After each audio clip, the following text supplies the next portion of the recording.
Selamat malam, shalom, damai sejahtera bagi umat Tuhan di mana saja Anda berada. Puji syukur kepada Tuhan atas kasih dan pemeliharaannya sepanjang hari ini.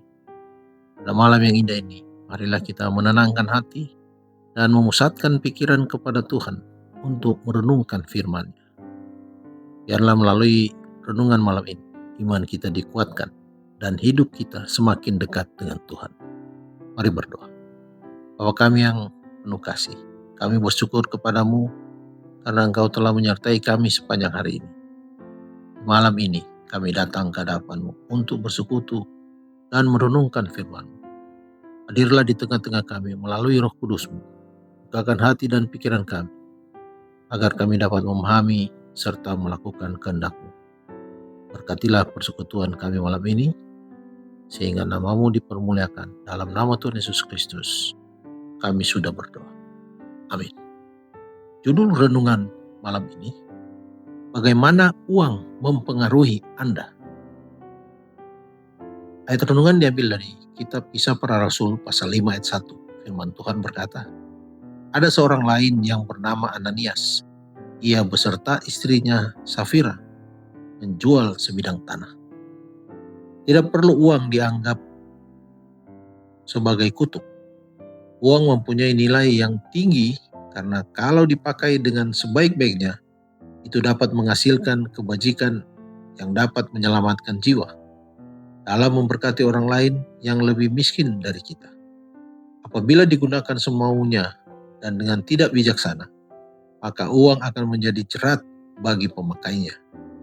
Orang yang menggunakan uang untuk memuaskan rasa sombong dan ambisinya, berarti menjadikan uang itu kutuk, bukan berkat. Uang tetap menjadi suatu ujian kecintaan.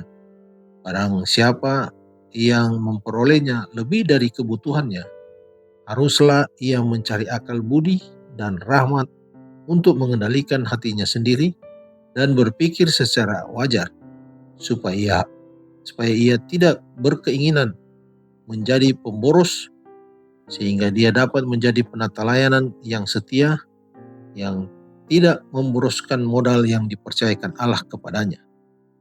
Apabila kita mengasihi Allah melebihi segala sesuatu, maka segala sesuatu yang bersifat sementara akan berada pada tempat yang sewajarnya dalam kecintaan hati kita.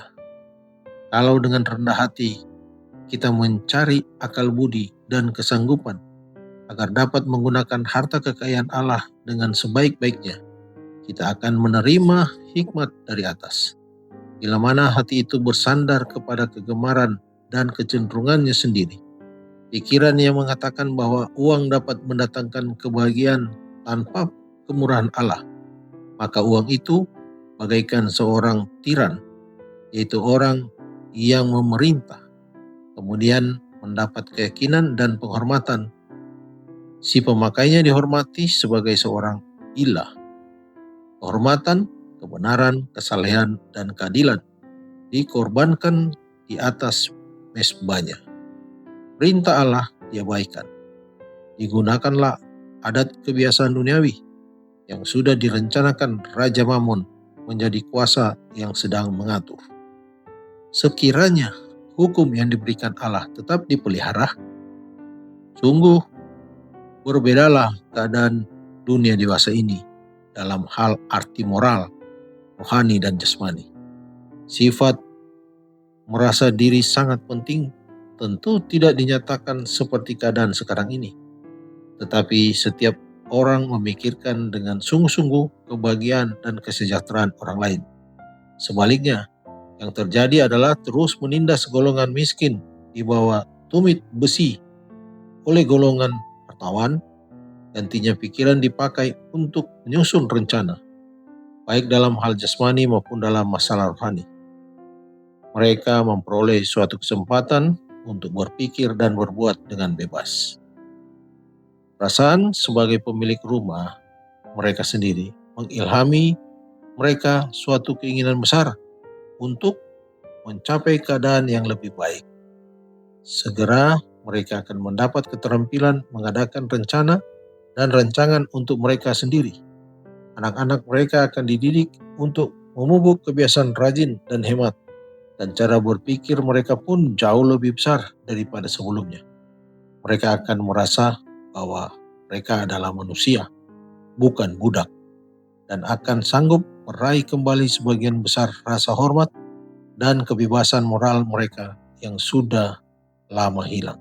Dikutip dari buku Seri Membina Keluarga, jilid 1 halaman 354-355.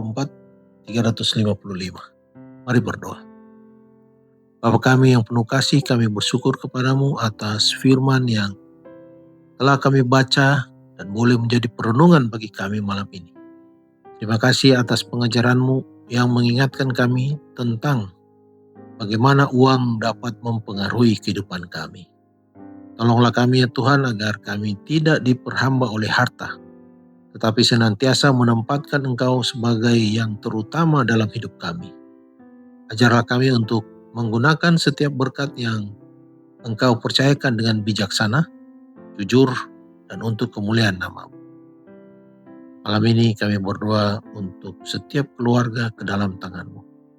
Kiranya kasih, damai sejahtera, dan persatuan senantiasa mempengaruhi rumah tangga kami.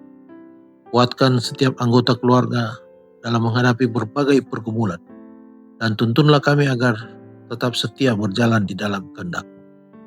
Saat kami akan beristirahat malam ini, kami mohon perlindungan-Mu, jagalah kami sepanjang malam, jauhkan kami dari segala mara bahaya, dan berikan kepada kami tidur yang nyenyak, serta damai sejahtera dari surga.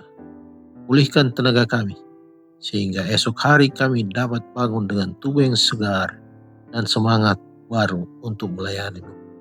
Terima kasih Tuhan, atas kasih dan pemeliharaan-Mu yang tidak pernah berkesudahan. Di dalam nama Tuhan Yesus Kristus kami sudah berdoa dan bersyukur. Amin. Selamat beristirahat, Tuhan Yesus memberkati.